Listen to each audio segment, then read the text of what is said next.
ಎಲ್ಲರಿಗೂ ನಮಸ್ಕಾರ. ಇದು ಹೊಸಕೋಟೆ ಪೊಲೀಸ್ ಠಾಣಾ ಪ್ರಕಟಣೆ. ಆತ್ಮೀಯ ಹೊಸಕೋಟೆ ಸಾರ್ವಜನಿಕ ಬಂಧುಗಳೇ, ಹೊಸಕೋಟೆ ಟೌನ್ನಲ್ಲಿ ಸಿಕ್ಕ ಕಡೆ ಕಸನ ತಂದು ಸುರಿತಿರೋದು ಇತ್ತೀಚೆಗೆ ಕಂಡು ಬಂದಿರ್ತದೆ.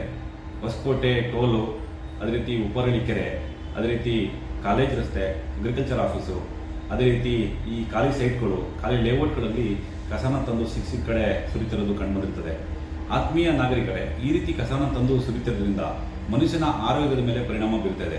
ಸೊ ಆದ್ದರಿಂದ ನಾವು ಈ ರೀತಿ ಕಸ ತಂದು ಸುರಿತಿರೋ ವಿರುದ್ಧ BNS 280 ರೀತಿಯ ನಾವು ಕಠಿಣವಾದ ಕಾನೂನು ಕ್ರಮವನ್ನು ಜರುಗಿಸ್ತೇವೆ, ದಂಡವನ್ನು ವಿಧಿಸಲಾಗುವುದು. ಅದೇ ರೀತಿ ಆ ಕಸನ ತಂದು ಸುರಿತಿರೋ ವಾಹನಗಳನ್ನು ಸುಧಾ ನಾವು ಸೀಜ್ ಮಾಡುತ್ತೇವೆ. ಸೊ ಆದ್ದರಿಂದ ಏನು ಕೋಳಿ ಅಂಗಡಿಗಳಾಗ್ಬೋದು, ಅದೇ ರೀತಿ ಬೇರೆ ಅಂಗಡಿಗಳು ತ್ಯಾಜ್ಯಗಳು, ಹೋಟೆಲ್ಗಳು ತ್ಯಾಜ್ಯಗಳು ತಂದು ಸುರಿಯೋದಾಗ್ಬೋದು, ಈ ರೀತಿ ಈ ಹೋಟೆಲ್ ಮಾಲೀಕರ ವಿರುದ್ಧ ಹಾಗೂ ಕೋಳಿ ಅಂಗಡಿ ಮಾಲೀಕರ ವಿರುದ್ಧ ನಾವು ಕಠಿಣವಾದ ಕಾನೂನು ಕ್ರಮ ಜರುಗಿಸ್ತೇವೆ.